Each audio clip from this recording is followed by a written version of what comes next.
तू है गाड़ी का ड्राइवर। एक कार गाड़ी की माँ, एक की नहीं 3 गाड़ियों की। देखिए कैसे गाड़ी का दाब दिया है, गाली भी दे रहा था, लोकल धौस दे रहा है। 1 घंटा से ज्यादा हो गया, ना कोई एम्बुलेंस ना कोई पुलिस वाला आया है। नियम ऐसे बना रही है सरकार। थोड़े भाई पीछे चल रहा है, कानून का इतना लाभ मत उठाओ। नमस्कार, ट्रांसपोर्ट टीवी में आपका स्वागत है। मैं हूं असलम कुरैशी। आप देख रहे हैं ब्रेकिंग न्यूज। देश में रोड पर हर 7वां हादसा हिट एंड रन का, फिर भी ड्राइवरों को ये कानून क्यों लग रहा फांसी का फंदा। ये गाड़ी का ड्राइवर है भाई साहब। अरे भाई साहब तू है गाड़ी का ड्राइवर, कोई नहीं, हमें पता है। एक कार गाड़ी की माँ, एक की नहीं 3 गाड़ियों की। किसने बैक करके मारी है? मेरा गाड़ी है, देखिए कैसे गाड़ी का दाब दिया है और रिवर्स वाला है। अब बताइए इधर दाहिने कहाँ जाएगा? हाँ, और ना तो बोल रहे थे, गाली भी दे रहा था। हाँ, लोकल धौस दे रहा है।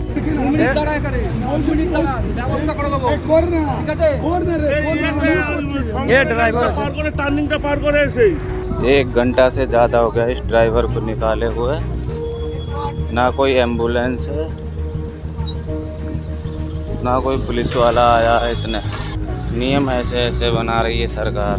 देखो एक हीरो इन भोट वाले को इतना कानून का लाभ मिला है। देखो बिल्कुल फिक्स चल रहा है, और देखो एक ये चल रहा है और गाड़ी चल रही है 60, और देखो उसने तो बिल्कुल लगा दिया है, वो फिक्स है।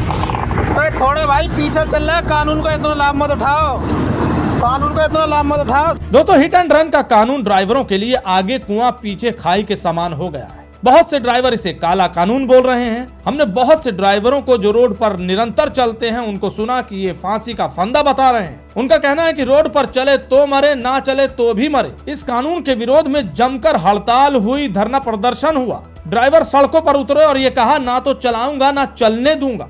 जबकि कानून बनाने वालों का यह कहना है कि रोड पर जो मृत्यु हो रही है इस एक्सीडेंट की वजह से, हिट एंड रन की वजह से, इसमें कमी आए, इसलिए यह कानून लाया गया है। और कहीं ना कहीं यह भी कहा जा रहा है कि ड्राइवरों में एक सामाजिक जिम्मेदारी भरने के लिए यह कदम उठाया गया है। लेकिन ड्राइवर कम्युनिटी को यह बेहद पसंद नहीं है कि 10 साल की सजा और जुर्माना वे सोच रहे हैं कैसे दिया जाएगा, इसलिए विरोध कर रहे हैं। अब आंकड़े क्या कहते हैं देश में हादसे को लेकर या हिट एंड रन को लेकर, जरा ये भी सुन लीजिए। इसको सुनकर आप हैरान हो जाएंगे। एक रिपोर्ट में छपी खबर के अनुसार मोर्थ यानी कि ministry of road transport and highways के आंकड़े के अनुसार 2017 से लेकर 2022 तक के ये आंकड़े दिखाए गए हैं, जिसमें बताया गया है कि हर 7वां road accident hit and run का केस है। जी हाँ, यानी कि जो भी एक्सीडेंट हो रहे हैं उनमें से हर 7वां केस हिट एंड रन का है। इन आंकड़ों के साथ साथ ये भी सामने आया है कि Tamil Nadu highest number of road accidents यानी कि सबसे ज्यादा रोड एक्सीडेंट्स के मामले में सबसे आगे रहा 2022 में। और दूसरे नंबर पर दिखाया गया है मध्य प्रदेश को, और तीसरे नंबर पर है केरला। अब जरा ये भी सुन लीजिए, ये सुनने के बाद आपकी आंखें खुल जाएंगी।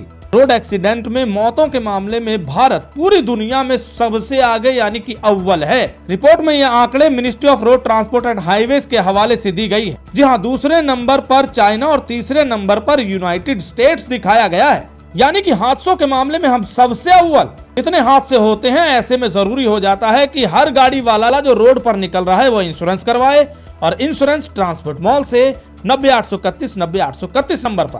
90-831 भूलना नहीं, इंश्योरेंस ट्रांसपोर्ट मॉल से। अब बात कर लेते हैं देश की इकोनॉमी के हिसाब से कितना महत्वपूर्ण है ये प्रोफेशन यानी कि ये व्यवसाय।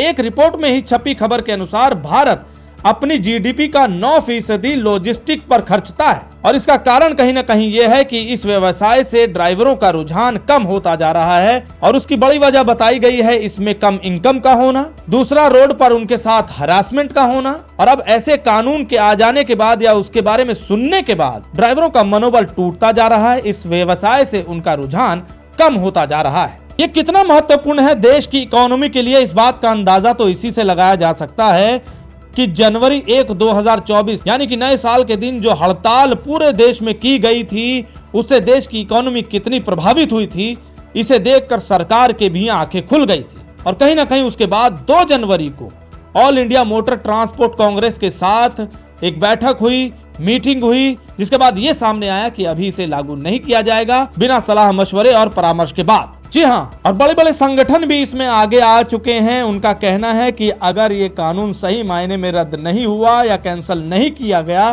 तो पूरे देश का पहिया थम जाएगा, रुक जाएगा। बहुत से लोग इस व्यवसाय से पीछे हो जाएंगे, कुछ और काम कर लेंगे, जिसकी चेतावनियां भी दी जा चुकी है। कहीं ना कहीं अब सरकार को, प्रशासन को इस मामले में गंभीरता से सोचना होगा और बेहद गंभीरता से कदम उठाना होगा, इनके हित को सोचते हुए। इस खबर को सुनने के बाद आपके क्या विचार हैं, कमेंट सेक्शन में लिखकर जरूर बताइएगा। अगर आपने अभी तक हमारा YouTube चैनल सब्सक्राइब नहीं किया है तो चैनल को सब्सक्राइब कर लें। अगर आपको हमारा काम पसंद आता है तो आप सुपर थैंक्स दे सकते हैं। सुपर थैंक्स कैसे देना है आप स्क्रीन पर देख सकते हैं। अपने विचार कमेंट सेक्शन में जरूर लिखिएगा। ट्रांसपोर्ट टीवी देखने के लिए धन्यवाद।